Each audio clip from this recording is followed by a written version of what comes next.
अवैधरित्या वाळूची तस्करी सुरू असतानाही महसूल विभाग डोळे बंद करून होता। पोलिसांकडून सुरू झालेल्या कारवाईनंतर महसूल विभागही आता अलर्ट झाला असून उपविभागीय अधिकाऱ्यांनी वाळू भरलेला टिप्पर पकडला खरा, पण चालक फरार झाला।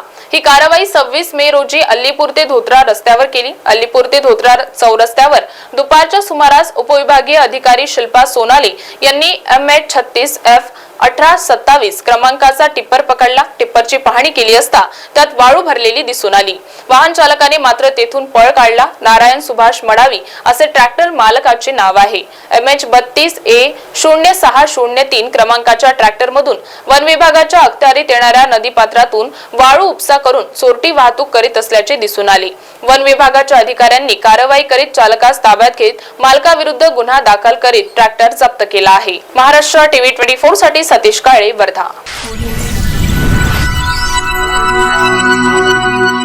आधुनिक विकसित भारताचे शिल्पकार, विकास पुरुष, लोकनेते माननीय श्री नितीनजी गडकरी साहेब यांना वाढदिवसाच्या अनंत शुभेच्छा। शुभेच्छुक माननीय डी मल्लिकार्जुन रेड्डी, समाजसेवक व माजी आमदार, विधानसभा क्षेत्र रामटेक।